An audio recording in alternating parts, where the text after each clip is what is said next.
नमस्कार, मी ज्योत्स्ना. उद्योग राष्ट्रामध्ये आपले स्वागत आहे. सरकारकडून 1 एप्रिल पासून अनेक नियमात बदल करण्यात आला आहे. ही बातमी शेतकऱ्यांसाठी अत्यंत महत्त्वाची आहे. सरकारच्या योजनांचे शेतकऱ्यांना अनुदान हवे असेल तर त्यांनी लवकरात लवकर कागदपत्रे जमा करावी लागणार आहेत. 1 एप्रिल पासून अनेक नियमात बदल करण्यात आले आहेत.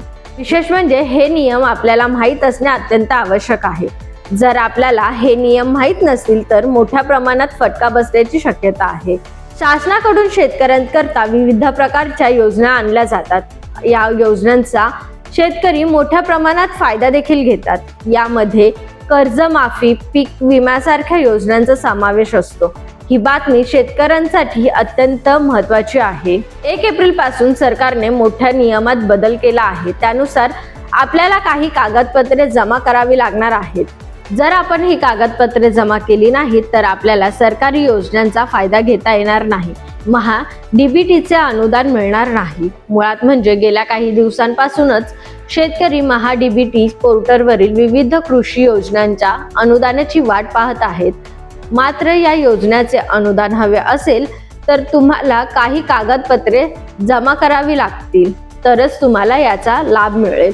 अन्यथा शासनाच्या योजनेचा तुम्हाला लाभ मिळणार नाही. मागील काही दिवसापासूनच महा-डीबीटी पोर्टलच्या कृषी योजनांचे अनुदान रखडले आहेत. आता टप्प्याटप्प्याने शेतकऱ्यांना या योजनेचा अनुदान मिळणार आहे. मात्र आता अनुदान प्रक्रियेत काही बदल शासनाकडून करण्यात आले आहेत. 1 एप्रिल पासूनच नियम बदल करण्यात आला आहे. आधार आधारित पद्धत अनिवार्य करण्यात आली आहे.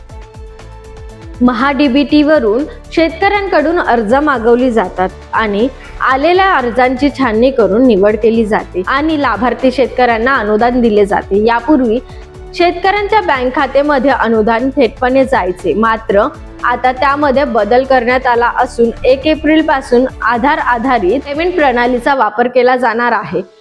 शासनाकडून मिळणारे अनुदान थेट लाभार्थी शेतकऱ्यांच्या आधारशी संलग्न असलेल्या बँक खात्यामध्ये जमा होईल. महा-डीबीटी पोर्टलवर अर्ज करताना बँक खाते आधार सोबत संलग्न करणे आवश्यक आहे. बँक खाते आधार कार्ड सोबत लिंक असल्याशिवाय शेतकऱ्यांना योजनेचा लाभ घेता येणार नाही. अशाच आर्थिक घडामोडीसाठी पाहत रहा उद्योग राष्ट्र न्यूज. धन्यवाद.